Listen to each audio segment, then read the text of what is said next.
لله نحمده ونستعينه ونستغفره ونعوذ بالله من شرور أنفسنا ومن سيئات أعمالنا من يهده الله فلا مضل له ومن يضلل فلا هادي له وأشهد أن لا إله إلا الله وحده لا شريك له وأشهد أن محمدا عبده ورسوله يا أيها الذين آمنوا اتقوا الله حق تقاته ولا تموتن إلا وأنتم مسلمون يا أيها الناس اتقوا ربكم الذي خلقكم من نفس واحدة وخلق منها زوجها وبث منهما رجالا كثيرا ونساء واتقوا الله الذي تساءلون به والأرحام إن الله كان عليكم رقيبا يا أيها الذين آمنوا اتقوا الله وقولوا قولا سديدا يصلح لكم أعمالكم ويغفر لكم ذنوبكم ومن يطع الله ورسوله فقد فاز فوزا عظيما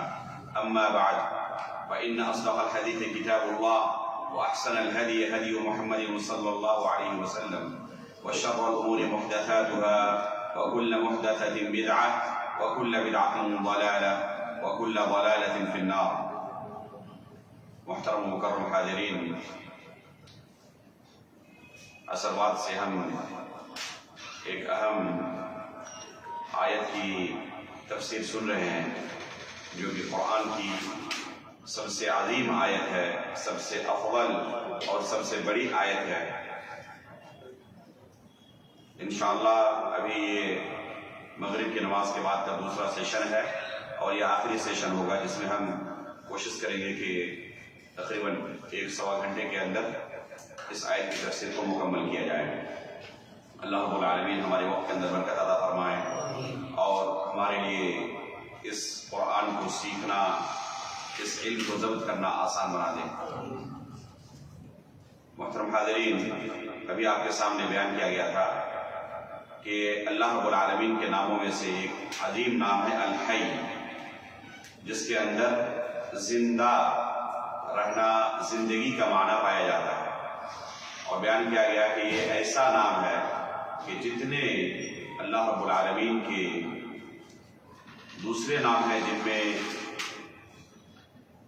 ذاتی صفات پائی جاتی ہیں، ان تمام ناموں کا یہ نام جامع ہے. جیسے العلیم ہے، السمیع ہے، القدیر ہے، اور دوسرے نام ہیں جو اللہ رب العالمین کی صفات ذاتیہ پر دلالت کرتے ہیں. ان تمام ناموں کا یہ نام جامع ہے. تیسرا نام القیوم ہے جو اس آیت کے اندر اللہ رب العالمین نے بیان کیا ہے. قیوم کے اندر 2 معنی پایا جاتا ہے.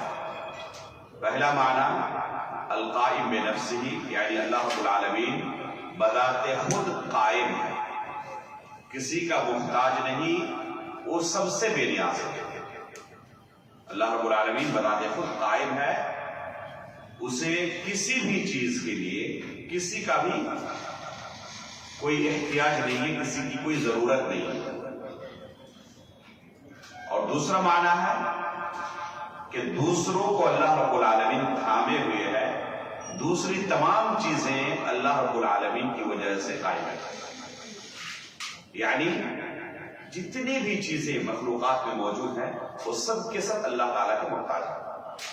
خلاصہ کیا نکلا کہ اللہ رب العالمین کسی کا محتاج نہیں اور باقی تمام چیزیں مخلوقات میں سے سب اس کے محتاج ہیں. یہ ہے القیوم کا معنی.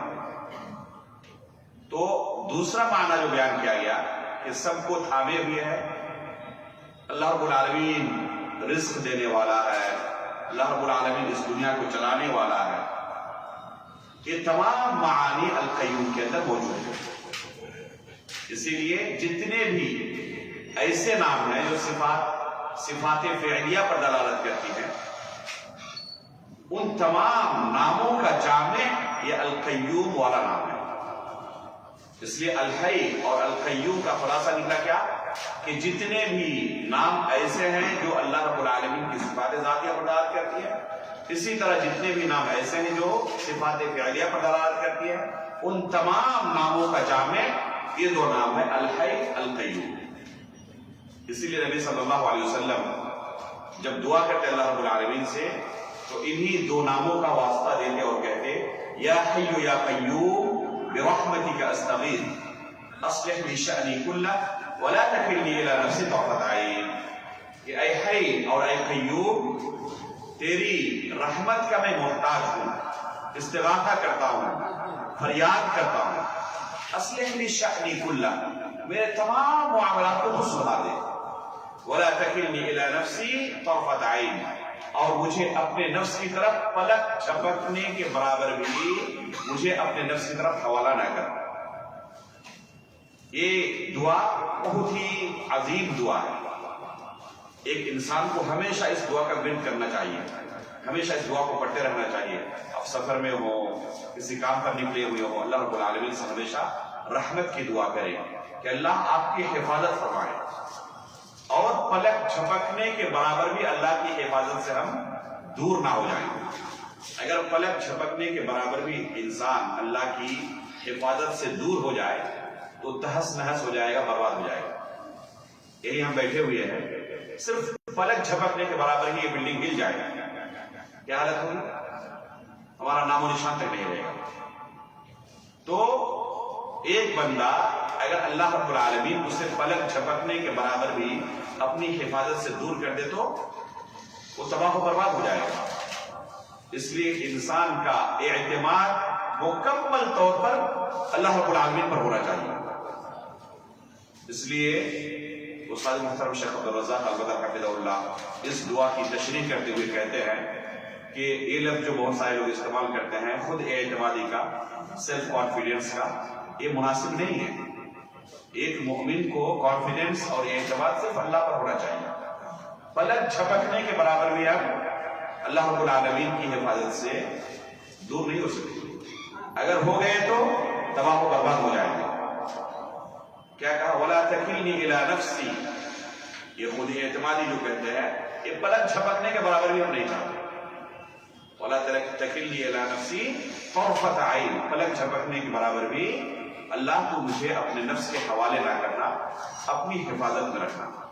تو محل شاہد اس میں یا حی یا قیوم کا لفظ ہے، جس نام کے وسیلے سے اللہ رب العالمین سے رحمت کی فریاد کر رہے ہیں۔ تو اللہ رب العالمین کے یہ دو نام بڑے ہی عظیم نام ہیں۔ قرآن کے اندر 3 جگہوں پر یہ نام اسی طرح اکٹھا استعمال ہوئے ہیں، ایک آیت الکرسی کے اندر، اسی طرح ایک ہے سورہ آل عمران کے شروع میں، اور ایک اور دوسری جگہ پہ یہ نام اکٹھا ہوئے ہیں، وہ ہے سورہ طٰہٰ کے اندر وَعَنَتِ الْوُجُوهُ لِلْحَيِّ الْقَيُّومِ، اور سورہ آل عمران کے شروع اللہ نے کیا کہا؟ الف لام میم اللہ لا الہ الا ہوا الحی القیوم۔ تو یہ 3 آیتیں ہیں جن 3 آیتوں میں اللہ رب العالمین نے اس نام کو اکٹھا بیان کیا ہے۔ یہ 2 نام اللہ رب العالمین کے ایسے ہیں کہ انسان ان ناموں پر غور کرے تو کبھی اللہ رب العالمین کے علاوہ کسی دوسرے کو اپنا معبود نہیں بنا سکتا، کیونکہ یہ صفت جو ان 2 ناموں کے اندر موجود ہے اللہ رب العالمین کے علاوہ کسی مخلوق میں موجود ہو یہ ممکن ہی نہیں ہے، محال ہے۔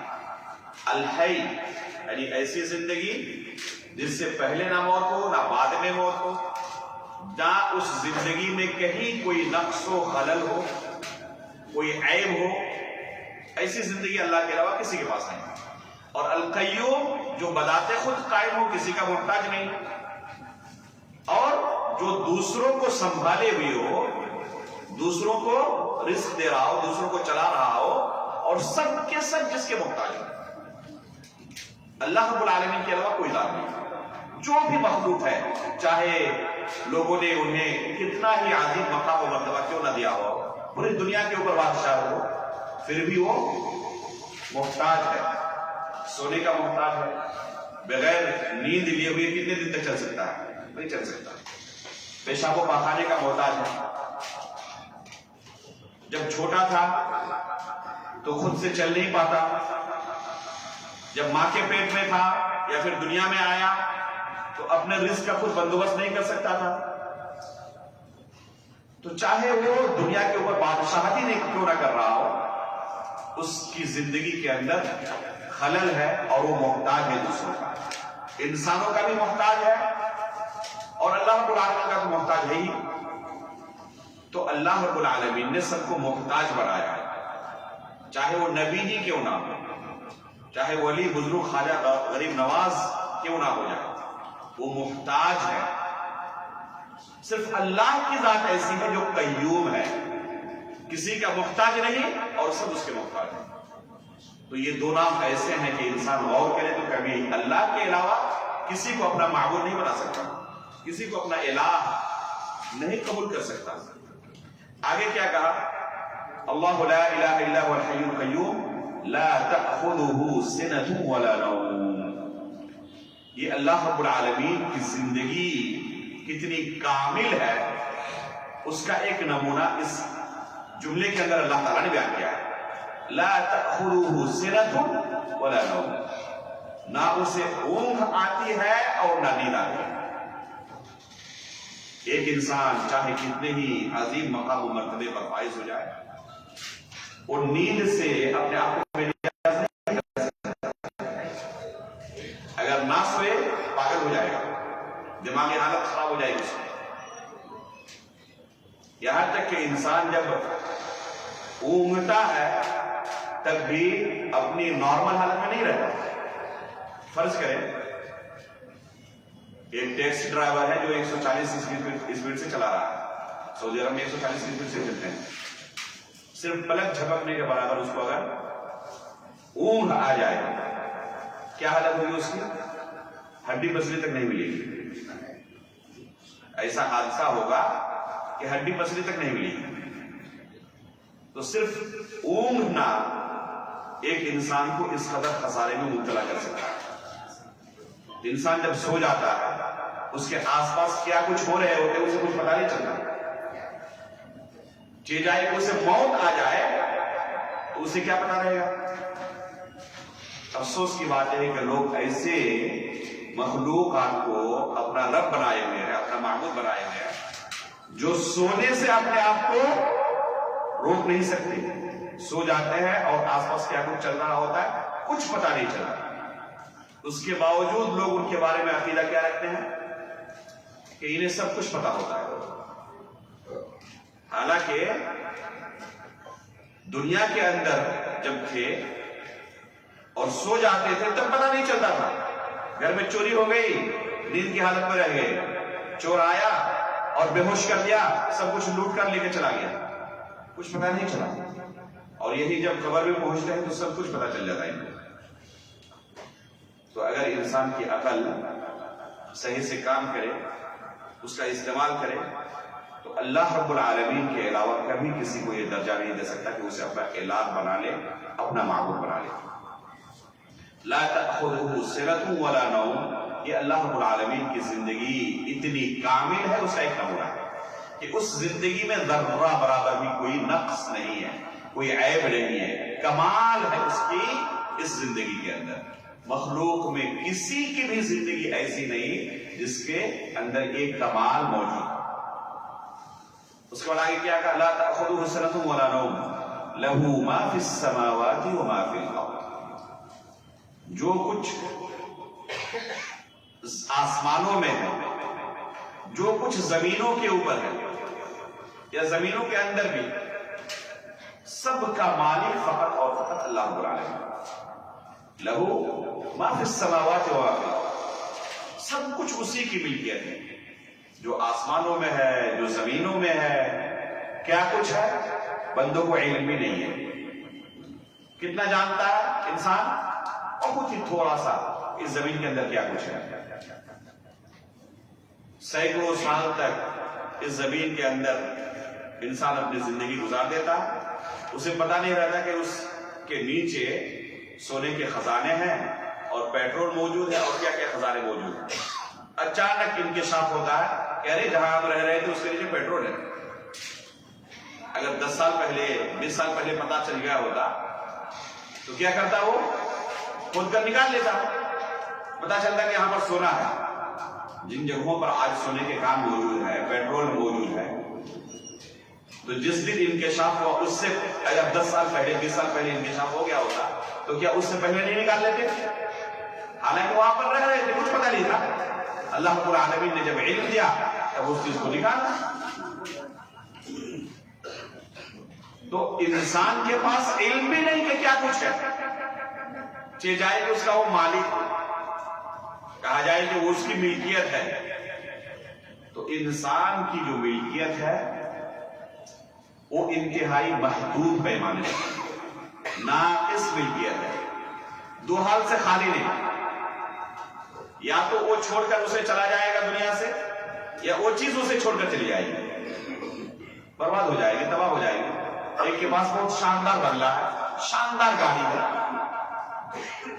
دوسروں پر فخر کرتا ہے اس گاڑی کی وجہ سے کہ کسی کے پاس پورے ملک میں یہ گاڑی نہیں، میرے پاس اکیلا ہے۔ دو حال سے خالی نہیں، یا تو خود اس گاڑی کو چھوڑ کر اس دنیا سے رخصت ہو جائے گا، یا وہ گاڑی اسے چھوڑ کر چلی جائے گی، دو حال سے خالی نہیں۔ اللہ رب العالمین کی ملکیت کے اندر یہ خلل نہیں ہے، یہ نقص نہیں ہے۔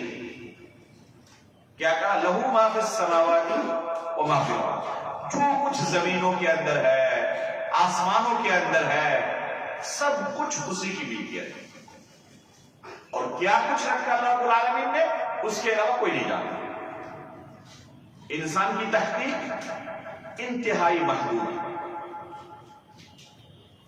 سمندر کے اندر کیا کچھ اللہ رب العالمین نے رکھا، انسان جانتا بھی نہیں، چاہے جائے کہ کہے کہ میں اس کا مالک ہوں، جانتا بھی نہیں کہ کیا کچھ رکھا ہوا ہے۔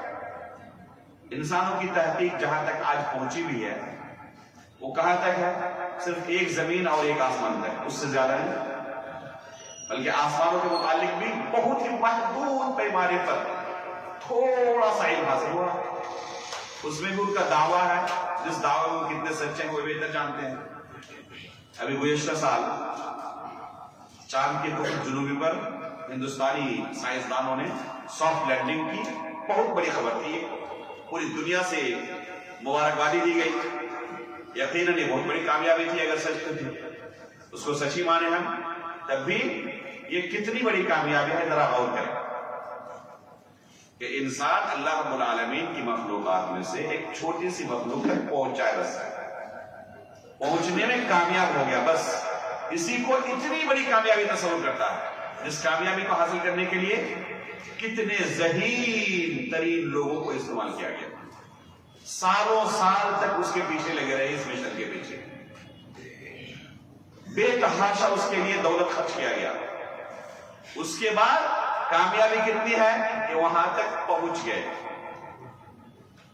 وہاں پر زندگی کیسی ہے، کیا کر سکتے ہیں، کیا نہیں کر سکتے، صرف اتنا پہنچ گئے، اسی کو بہت بڑی کامیابی سمجھ رہا، اور اس کے آگے کیا کچھ ہے کچھ پتا نہیں ہے۔ حالانکہ آج سے 1400 سال پہلے صحیح بخاری اور صحیح مسلم کی روایت، قرآن کے اندر بھی اللہ رب العالمین نے اس کی طرف اشارہ کیا، سبحان الذي اسرى بعبده ليلا من المسجد الحرام الى المسجد الاقصى الذي باركنا حوله لنريه من آياتنا۔ صحیح بخاری اور صحیح مسلم کے اندر تفصیل کے ساتھ یہ روایت موجود ہے، بالکل صحیح سند سے۔ اللہ کے رسول صلی اللہ علیہ وسلم ایک ہی رات کو مکہ سے بیت المقدس اور وہاں سے 7ویں آسمان تک پہنچے اور پھر واپس مکہ آ گئے۔ پہلے آسمان پر پہنچے، دربار نے پوچھا جبریل علیہ السلام سے، آپ کے ساتھ کون ہے؟ کہا کہ محمد ہے۔ اجازت ملی ہے آنے کے لیے اوپر؟ کہا اللہ رب العالمین کی طرف سے اجازت ہے۔ تب دروازہ کھولتے ہیں، اللہ کے رسول دوسرے آسمان میں پہنچتے ہیں۔ کسی کے بس کی بات ہے کہ اس آسمان کو سوراخ کر کے یا چپکے سے چوری کر کے پہنچ جائے دوسرے آسمان تک؟ اللہ کے رسول اس طرح ہر آسمان میں دربان سے اجازت ملتی ہے، دروازہ کھولا جاتا ہے، تب اگلے آسمان تک پہنچتے ہیں۔ یہ آج سے 1400 سال پہلے ہو چکا ہے، اور آج انسان اتنا سب کچھ خرچ کرنے کے بعد اگر پہنچا ہے تو اتنی بڑی کامیابی تصور کر رہا ہے کہ کتنی بڑی ہمیں کامیابی ملی۔ اور اللہ رب العالمین روزانہ جبریل علیہ السلام کو بھیجتے ہیں، جاتے ہیں، آتے ہیں، جاتے ہیں۔ یہ سلسلہ جب سے یہ دنیا بنی ہے چلا رہا۔ ابوبکر صدیق رضی اللہ تعالیٰ عنہ کے سامنے جب کفار قریش نے کہا کہ ایسی بات آپ کے ساتھی نے آج کہی ہے، ایسا ہی اعلان کیا ہے کہ کوئی بھی عقل مند قبول نہیں کر سکتا، کہا کیا ہوا؟ کہتے ہیں کہ دیکھیں یہ مہینوں کی مسافت ہے مکہ سے بیت المقدس، کہتے ہیں کہ ایک ہی رات کو گئے تھے اور پھر واپس بھی آ گئے، اور وہ بھی نہیں بلکہ آسمان تک گئے تھے اور پھر وہاں سے واپس آ گئے۔ تو ابو بکر صدیق نے کیا کہا؟ یہ سوچ رہے تھے کہ کوئی عقل مند اسے قبول نہیں کر سکتا۔ ابو بکر صدیق رضی اللہ تعالیٰ عنہ کیا کہا کہ اس سے بڑی چیز کا ہم پہلے سے اقرار کیے ہوئے ہیں کہ جبریل امین علیہ السلام روزانہ آتے ہیں جاتے ہیں آتے ہیں جاتے ہیں، تو جب اس سے بڑی چیز کا اقرار ہم کیے ہوئے ہیں تو یہ تو معمولی چیز ہے، اس کا اقرار کرنا کیا کون سی بڑی بات ہے؟ تو یہ انسان کی ملکیت انتہائی محدود ہے۔ لہو ما فی السماوات و ما فی الارض، کہ جو کچھ ہے آسمانوں میں زمینوں میں صرف اس کا اللہ مالک ہے۔ یہ جملہ اللہ کے علاوہ کسی مخلوق کے لیے صادق نہیں آ سکتا۔ کوئی ایسا نہیں دنیا میں جو کہہ سکے کہ میں ہر چیز کا مالک ہوں، اچھے ملک کا پرائم منسٹر بھی ہو کہہ سکتا کہ یہ میرا ہے اس لیے مجھے دے دو، اس لیے کہ میں پرائم منسٹر ہوں، یہ میرا ہے اس کا نہیں ہے، اس کے پاس جو کچھ ہے اس کا میں مالک نہیں ہوں۔ یہ ہر چھوٹے سے چھوٹے عقل والا اسے سمجھتا نہیں سمجھتا کہ میں ہر چیز کا مالک نہیں ہوں۔ اسی مسجد کے اندر دوسروں کے پاس جو چیز ہے اس کا میں مالک نہیں ہوں، ان کے پاس جو چیز ہے میرے پاس جو چیز ہے اس کی وہ مالک نہیں ہے۔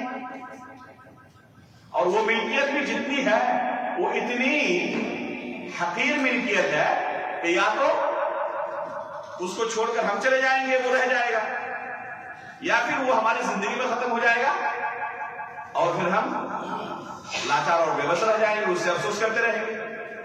تو اس حقیر ملکیت کے ہونے کے باوجود بھی ایک حقیر کو کوئی اپنا رب بنا لیتا ہے، معبود سمجھ لیتا ہے اور اس کے سامنے سجدہ بھی کرنے لگتا ہے۔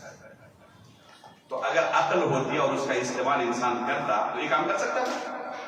اللہ رب العالمین نے اپنی توحید کی وحدانیت کی ایک عظیم دلیل پیش کی، لہو ما فی السماوات و ما فی الارض۔ یہ ملکیت اللہ رب العالمین کے علاوہ کسی کے پاس نہیں۔ آگے کیا کہا؟ من ذا الذی یشفع عنده الا باذنہ۔ بیچ میں اللہ رب العالمین نے شفاعت کا مسئلہ ذکر کیا۔ کیوں؟ ان کفار مکہ کو اور دوسرے بھی کفار کو جب کہا جائے کہ یہ اللہ رب العالمین کی صفات ہیں، اقرار کر لو ورنہ ٹھکانہ تمہارا جہنم بننے والا ہے، تو کیا کہتے ہیں کہ ہمارے معبود جو ہے نا جن کی ہم عبادت کرتے ہیں یہ بڑے نیک مقرب بندے تھے اللہ رب العالمین کے، یہ ہماری شفاعت کر کے ہمارا بیڑا پار کر دیں گے، اس لیے ہمیں بہت زیادہ ٹینشن لینے کی ضرورت نہیں ہے۔ تو اللہ رب العالمین نے شفاعت کا مسئلہ ذکر کیا کہ اللہ رب العالمین کے پاس شفاعت کے بھی اصول و ضابطے ہیں۔ شفاعت کا پورا مالک اللہ رب العالمین ہے، اس کے پاس وہی شفاعت کر سکتا ہے جس سے شفاعت کی اجازت ملے، اور اسی کے لیے شفاعت کر سکتا ہے جس سے اللہ رب العالمین راضی ہو۔ نہ ہر کوئی بغیر اجازت کے شفاعت کر سکتا ہے، نہ ہر کسی کے لیے شفاعت کر سکتا ہے، بلکہ شفاعت وہی کرے گا جس کو اجازت ملے۔ ان معبودان باطلہ کو اجازت ہی نہیں ملے گی، اور اسی کے لیے شفاعت کر سکتا ہے جس سے اللہ راضی ہو۔ اور کس سے اللہ راضی ہوگا؟ رسول اللہ صلی اللہ علیہ وسلم سے ابو ہریرہ رضی اللہ تعالیٰ عنہ نے پوچھا، من اسعد الناس بشفاعتک یا رسول اللہ، اللہ کے رسول آپ کی شفاعت کا سب سے زیادہ مستحق اور نیک بخت سعادت مند شخص کون سا ہوگا؟ کون شخص ہوگا جو آپ کی شفاعت کا سب سے زیادہ سعادت مند ہو، نیک بخت ہو؟ اللہ کے رسول نے کہا کہ اے ابو ہریرہ، علم کے تعلق سے جو تمہارے یہاں حرص ہے، تڑپ ہے، للک ہے، اس سے مجھے اندازہ تھا کہ تم سے پہلے کوئی یہ سوال مجھ سے نہیں کرے گا، اور ہوا بھی اللہ کے فضل سے کہ تم نے ہی سب سے پہلے یہ سوال کیا۔ پھر اللہ کے رسول نے جواب دیا، اسعد الناس بشفاعتی یوم القیامہ من قال لا الہ الا اللہ، قیامت کے دن میری شفاعت کا سب سے زیادہ مستحق اور سعادت مند شخص وہ ہوگا جس نے لا الہ الا اللہ کا اقرار کیا، یعنی جس نے اپنا معبود برحق بس فقط اور فقط اللہ رب العالمین کو مانا ہو، باقی تمام معبودوں کو باطل سمجھنا ہو۔ یہ لا الہ الا اللہ دو ارکان پر ہے، ایک نفی اور دوسرا اثبات، دونوں میں سے کسی ایک کا اقرار کرے دوسرے کا نہ کرے تو کامیابی نہیں مل سکتی۔ کوئی کہے میں اللہ رب العالمین کو تو اللہ مانتا ہوں، البتہ ان کو بھی تھوڑا سا مارجن دیتا ہوں، ان کی نفی نہیں کرتے، ان کو باطل نہیں سمجھتا، تو یہ شفاعت کا مستحق نہیں ہو سکتا. یا کہے کہ میں سب کو باطل سمجھتا ہوں، کسی کو برحق نہیں سمجھتا، نہ جو معبود برحق ہے اللہ ہے اس کو مانتا ہوں، نہ دوسروں کو مانتا ہوں. جیسے بہت سارے ملحدین ہیں، کہتے ہیں میں کسی کو نہیں مانتا، سب کا انکار ہے. تمام کے تمام مذاہب کیا ہے؟ باطل. اسلام بھی ان میں سے شامل، تو یہ بھی باطل ہے. نفی اور اثبات دونوں پایا جائے، معبودان باطلہ کی نفی اور اللہ رب العالمین کے معبود برحق ہونے کا اثبات. اگر یہ پایا جائے تب بندہ کیا ہوگا؟ رسول اللہ صلی اللہ علیہ وسلم کی شفاعت کا مستحق ہوگا. اسعد الناس بشفاعت یوم القیامہ من قال لا الہ الا اللہ من ذا الذی یشفع عنده الا باذنہ. اس کے بعد کہا یعلم ما بین ایدیہم وما خلفہم ولا یحیطون بشیء من علمہ الا بما شاء.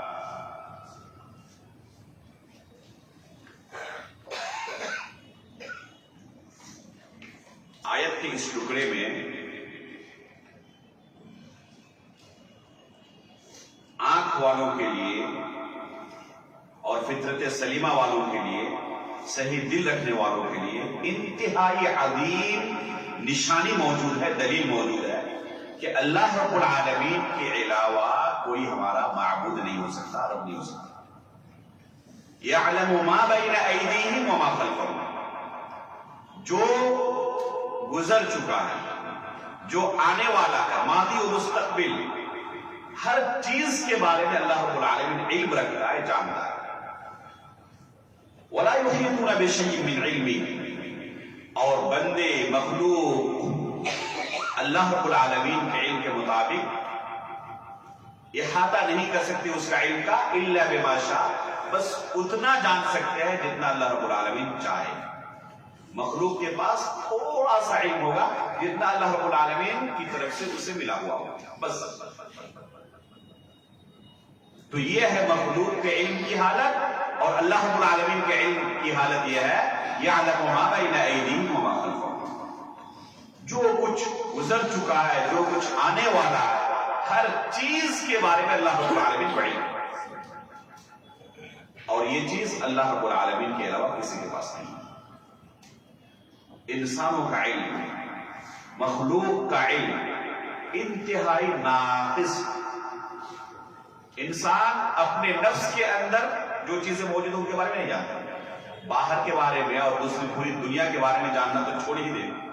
اس کے نفس کے اندر روح ہے، روح کے بغیر وہ مردہ ہے، میت ہے. خود اس روح کے بارے میں دنیا کا کوئی بھی ڈاکٹر نہیں جانتا کہ روح کیا ہے. اس کی تحقیق بھی کر لے تو کوئی چیز ملتی نہیں ہے. اچانک روح ختم، زندگی ختم، باڈی ڈیڈ ہے، اب یہ دفن کے لائق ہے. روح ہے کیا؟ ہر ایک کے اندر موجود ہے، لیکن اس کی تحقیق انسان کا علم اس تک پہنچا ہی نہیں کہ اس کی بھی تحقیق کر لی. تو انسان کے پاس جو علم ہے وَمَا أُوتِيتُم مِّنَ الْعِلْمِ إِلَّا قَلِيلًا، جو تمہیں علم بھی دیا گیا وہ انتہائی ناقص ہے، قلیل ہے. کتنا قلیل ہے؟ اندازہ لگائے اس زمین کے اندر جہاں پر ہم ابھی کھڑے ہیں، اندر نیچے کیا چیزیں موجود ہیں کچھ نہیں جانتا. سمندر کے اندر کیا کچھ مخلوقات موجود ہیں کچھ بھی نہیں جانتے، تھوڑا سا حصہ جانتے ہیں. کتنا جانتے ہیں؟ ایک مثال سے سمجھیں. گزشتہ سال جب دنیا کے چند امیر ترین لوگ اس پنڈوبی کے سہارے، اس جہاز کو دیکھنے گئے تھے، پنڈوبی کے سہارے، جہاں پر ٹائٹینک جہاز کا کیا ہوا ہے؟ ملبہ پڑا ہوا ہے. دنیا کے چند امیر ترین لوگ کیا کرتے ہیں؟ منصوبہ بناتے ہیں کہ ایک پنڈوبی کے سہارے ہم وہاں جائیں گے اور اس کا ملبہ دیکھیں گے. اللہ رب العالمین نے ان کی موت وہاں لکھی تھی، گئے اور حادثے کا شکار ہوئے اور سب کے سب وہیں مر گئے. بہت بڑی خبر بنی، وائرل ہوئی، کئی دنوں تک یہی سرخی بنی رہی، یہ ہائی لائٹ تھی. سب سے بڑی خبر یہی تھی. اس وقت بی بی سی ہندی کی ایک ڈاکومنٹری ویڈیو آئی تھی جسے میں نے اپنی فیس بک ٹائم لائن پر نشر بھی کیا تھا. ویڈیو موجود ہے، آپ دیکھ لیں اسے. اس میں سمندر کے متعلق چند سائنسی تحقیقات کو پیش کیا گیا ہے. سمندر کیسی ہے، کہاں پر کتنی گہرائی ہے، سورج کی روشنی کہاں تک پہنچتی ہے، بہت ساری علمی چیزیں سمندر کے متعلق اس ویڈیو کے اندر بتا رہے ہیں. بہت اچھی ویڈیو ہے ماشاءاللہ، کافی معلومات آپ کو ہوں گی سمندر کے متعلق. اس کے بعد اینکر کا دعویٰ ہے، وہ کہہ رہے ہیں کہ آج تک سائنس اتنی ترقی کر چکی ہے، ٹیکنالوجی اتنی ترقی کر چکی ہے کہ سائنسدانوں کا دعویٰ ہے کہ تقریباً 5% کے بارے میں ہم سمندر کے اندر کیا کچھ موجود ہے تحقیقات کر چکے ہیں، جس سے اپنی بہت بڑی کامیابی وہ تصور کر رہے ہیں کہ تقریباً 5% کی ہم تحقیق کر چکے کہ سمندر کے اندر کیا کچھ ہے موجود ہے. آپ دوسرے لفظوں میں کیا کہنا چاہتے ہو اور کہیں کہ باقی 95% کے بارے میں ہم جاہل ہیں، کچھ بھی نہیں جانتے. یہ ہے انسانوں کا علم. پوری دنیا کے اندر جو سب سے ذہین ترین لوگ ہیں، لاکھوں کا سرمایہ کر کے کہاں تک پہنچے؟ 5%. وہ بھی دعویٰ ہے، پتہ نہیں وہ حقیقت سے کتنا واقع کتنا مطابق. وہ دعویٰ ہے، اگر سچ مان بھی لے تب بھی کیا نتیجہ نکلا کہ 95% کے بارے میں جاہل ہے، کچھ بھی نہیں جانتے. اور یہ بھی بس کتنا ہے؟ ایک آسمان اور ایک زمین، جیسے کہ ابھی میں نے تھوڑی دیر پہلے کہا کہ بس ایک آسمان اور ایک زمین تک انسان کی تحقیق ہے. اس آسمان کے اوپر اور 6 آسمان ہیں، اس زمین کے نیچے اور 6 زمینیں ہیں. ان جگہوں پر، ان زمینوں میں، ان آسمانوں میں کیا کچھ اللہ نے رکھا ہے اس کے علاوہ کوئی جانتا نہیں ہے. نہ انسانوں کا وہاں تک وصول ہو سکتا ہے، نہ وہاں پہنچ سکتے، نہ تحقیق کر سکتے. اس لیے اللہ تعالیٰ نے قرآن میں کیا کہا؟ فَلَا أُقْسِمُ بِمَا تُبْصِرُونَ وَمَا لَا تُبْصِرُونَ. قسم ہے ان چیزوں کی جن کو تم دیکھتے ہو اور ان چیزوں کی بھی جن کو تم نہیں دیکھتے. جن چیزوں کو انسانوں نے دیکھا ہی نہیں، وہ اس سے کہیں زیادہ ہے. اور ان تمام چیزوں کا مالک کون ہے؟ اللہ رب العالمین. اور ان 7 آسمانوں، 7 زمینوں کو اللہ رب العالمین قیامت کے دن اپنی مٹھی میں لے لے گا. یوم نطوی السماء کطی السجل للکتب کما بدأنا اول خلق نعید. یوم نطوی السماء کطی السجل للکتب، جس طرح کاغذ کے بنڈل کو لپیٹا جاتا ہے، اسی طرح ہم کیا کریں گے؟ آسمانوں کو لپیٹ دیں گے. قرآن میں دوسری اللہ نے کیا کہا؟ وَالْأَرْضُ جَمِيعًا قَبْضَتُهُ يَوْمَ الْقِيَامَةِ وَالسَّمَاوَاتُ مَطْوِيَّاتٌ بِيَمِينِهِ وَالْأَرْضُ جَمِيعًا قَبْضَتُهُ يَوْمَ الْقِيَامَةِ. جتنی زمینیں ہیں قیامت کے دن اللہ رب العالمین کی مٹھی میں ہوں گی. وَالسَّمَاوَاتُ مَطْوِيَّاتٌ بِيَمِينِهِ، اور جتنے آسمان ہیں اللہ رب العالمین کے داہنے ہاتھ میں لپٹے ہوئے ہوں گے. انسانوں کا علم جہاں تک نہیں پہنچ سکتا کہ اللہ رب العالمین کی مٹھی میں اور اس کے ہاتھ میں لپٹے ہوئے ہوں گے. اسی لیے ہم کہتے ہیں اللہ اکبر، اللہ اکبر. ہر نماز میں ایک رکن سے دوسرے رکن میں منتقل ہوتے ہیں اللہ اکبر. نماز کی شروعات ہوتی ہے اللہ اکبر، اذان کہتے ہیں اللہ اکبر، اقامت کے اندر اللہ اکبر، نماز ختم ہوئی سبحان اللہ 33 بار، الحمدللہ، پھر اللہ اکبر. اس طرح روزانہ تقریباً 300 مرتبہ، اور بہت سارے دوسرے لوگ اس سے بھی زیادہ ایک کلمے کو دہراتے ہیں اللہ اکبر، اللہ اکبر، اللہ اکبر. تو یہ ہے اللہ رب العالمین کا علم. اور انسانوں کا علم انتہائی حقیقی. تو جسے ہم اپنا خالق مانیں، جسے ہم اپنا رب مانیں، الہ مانیں، معبود مانیں، اس کے پاس یہ علم ہونا چاہیے. کسی کے پاس علم ہی نہیں تو کیا وہ اس کا مستحق ہے اس کی عبادت کی جائے؟ استاد محترم شیخ عبدالرزاق البدر حفظہ اللہ نے حصہ بیان کیا کلاس کے اندر. ایک ملحد کا جو اللہ رب العالمین کا انکار کرتا ہے، کہنے لگا کہ صرف اللہ رب العالمین خالق نہیں ہے، پیدا کرنے کی طاقت صرف اس کے اندر نہیں ہے، ہم بھی پیدا کر سکتے ہیں، ہم بھی خالق ہیں. لوگوں نے کہا کہ اپنی مخلوقات ذرا دکھائیں، کیا آپ نے پیدا کیا ہے؟ تو کہا کہ ایک کام کرو، ایک گوشت کا ٹکڑا لاؤ اور کچھ گوبر لاؤ اور ایک بوتل لاؤ.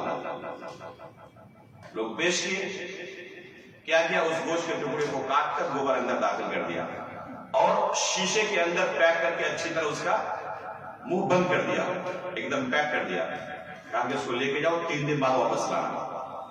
لائے 3 دن بعد واپس، جب اس کو کھولا گیا تو کیا حالت ہوگی اس گوشت کی؟ بہت سارے بے شمار کیڑے اس میں پیدا ہو گئے تھے۔ ایسے ہی کھولا، پورے کیڑے مکوڑے ایک دم نکل گئے۔ کہا کہ یہ میری مخلوق ہے، میں نے اسے پیدا کیا۔ سوچیں اس کے عقل کے اوپر ماتم کریں، وہ کہہ رہا ہے کہ میں نے اسے پیدا کیا، 3 دن پہلے کیا تھا نا، اب دیکھیں میری مخلوق سامنے، میں نے اسے پیدا کیا۔ کسی نے اسی مجمع میں سے کہا کہ ان کی تعداد کتنی ہے؟ پکا پکا ہو گیا، کہا کہ تمہیں اپنی مخلوق کی تعداد کا بھی علم نہیں اور تم خالق بن گئے۔ پھر کسی نے پوچھا اس میں مذکر کتنے ہیں، مؤنث کتنے ہیں، میل کتنے ہیں، فیمیل کتنے ہیں؟ ہکا بکا کہ تم نے خود پیدا کیا، تمہیں پتا بھی نہیں کتنے میل ہے کتنے فیمیل ہے۔ کسی نے پھر پوچھا کہ تم ہی کو رزق دیتے ہو، رزاق تم ہی ہو، ہکا بکا۔ پھر کسی نے کہا کہ عمر ان کی کتنی ہے، کب مریں گے، کتنی مدت تم نے اس کو دی؟ جب تم خالق ہو تو ہمارے پاس کم سے کم اتنا تو پاور ہونا ہی چاہیے، ہکا بکا۔ تو یہ طاقت یعلم ما بین ایدیکم وما خلفکم، یہ اللہ رب العالمین کے علاوہ کسی کے پاس ممکن ہے؟ تو اگر انسان اس پر غور کرے تو کیا اس وقت کو چھوڑ کر کسی کے سامنے اپنا ماتا دیکھ سکتا ہے، کسی کو اپنا معبود بنا سکتا ہے؟ یہ ممکن ہی نہیں ہے۔ یہ ہے انسانوں کا علم جو انتہائی حقیر ہے، اور اللہ رب العالمین کے علم کو غور کرے، کیا کہا اللہ رب العالمین نے؟ وَعِنْدَهُ مَفَاتِحُ الْغَيْبِ لَا يَعْلَمُهَا إِلَّا هُوَ، غیب کی کنجیاں جو ہیں وہ صرف اللہ رب العالمین کے ہاتھ میں، اس کے علاوہ کوئی نہیں جانتا ان غیب کی چیزوں کو۔ ابھی اس کے ساتھ 2 منٹ بعد کیا کچھ ہونے والا ہے، وہ تو خود دنیا میں زندہ رہے گا یا نہیں رہے گا اس کو پتا نہیں ہے۔ آگے کیا کہا؟ وَعِنْدَهُ مَفَاتِحُ الْغَيْبِ لَا يَعْلَمُهَا إِلَّا هُوَ وَيَعْلَمُ مَا فِي الْبَرِّ وَالْبَحْرِ، اس خشکی کے اندر جو کچھ ہے، دریاؤں کے اندر جو کچھ ہے، ہر کسی کے بارے میں، ہر چیز کے بارے میں وہ جانتا ہے۔ وَمَا تَسْقُطُ مِنْ وَرَقَةٍ إِلَّا يَعْلَمُهَا، یہاں تک کہ درخت سے کوئی پتا بھی گرتا ہے تو اللہ رب العالمین کو اس کا بھی علم ہوتا ہے۔ کسی درخت سے کون سا پتا گرا، اللہ رب العالمین کو اس کا علم ہے۔ ذرا غور کریں کہ کیا یہ چیز کسی مخلوق کے اندر ممکن بھی ہے؟ پتا گرے تو اسے خبر ہوتی ہے، اس کو علم ہوتا ہے۔ یہ تو بہت دور کی بات ہو گئی، کتنے پتے ہیں ذرا تم گن کے بتاؤ، اس کی عمر ختم ہو جائے گی، گن نہیں پائے گا کہ ایک درخت میں کتنے پتے ہیں۔ کوئی اچھا خاصا بڑا درخت ہو، چلو ایک درخت گن لیے، اس پورے گاؤں میں کتنے درخت ہیں، گن پائے گا؟ اس پورے کولکاتہ شہر کے اندر کتنے درخت ہوں گے، کوئی گن پائے گا؟ انسانوں کی تعداد کتنی ہے، انڈیا میں ابھی کتنے لوگ ہیں، حکومت سروے کراتی ہے 10 سال کے بعد، جن گننا ہوتا ہے نا، کتنا خرچ ہوتا ہے حکومت کا، اس کے بعد جو ڈیٹا جاری کرتی ہے حکومت، اس میں کیا کہتی ہے، تقریباً اتنے لوگ ہوں گے، اتنا لاکھوں اربوں کروڑوں خرچ کر کے نتیجہ کیا، تقریباً اتنے لوگ ہوں گے۔ انسانوں کی تعداد کیا گننا ممکن نہیں ہے، کنفرم کے اتنے ہی لوگ ہیں انڈیا میں۔ درختوں کے بارے میں کہہ سکتے ہیں کہ کتنے درخت ہیں پورے انڈیا میں، پوری دنیا میں کتنے درخت ہوں گے، زمین کے اوپر، یہاں تک کہ سمندر میں بھی درخت ہیں۔ آپ لوگ دیکھتی ہوں گے ویڈیوز، تو کسی کو ان درختوں کی تعداد کا بھی علم ہو، یہ ممکن نہیں ہے۔ تو کس درخت سے کون سا پتا کب گرا، یہ ممکن ہے کہ کوئی پتہ کر سکے؟ وَمَا تَسْقُطُ مِنْ وَرَقَةٍ إِلَّا يَعْلَمُهَا، کسی درخت سے کوئی پتا بھی گرتا ہے تو اس رب کو، اس اللہ کو جو ہمارا پروردگار ہے، جو ہمارا معبود برحق ہے، اسے اس کا بھی علم ہے۔ اس طرح کی 1-2 آیتیں نہیں ہیں، بے شمار آیتیں قرآن کے اندر موجود ہیں جس میں اللہ رب العالمین نے اپنے علم کے بارے میں بتایا ہے۔ اس کا ایک نام العلیم ہے، علم سے متصف ہے ہمارا رب، ایسا علم يعلم ما بين أيديهم وما خلفهم ولا يحيطون بشيء من علمه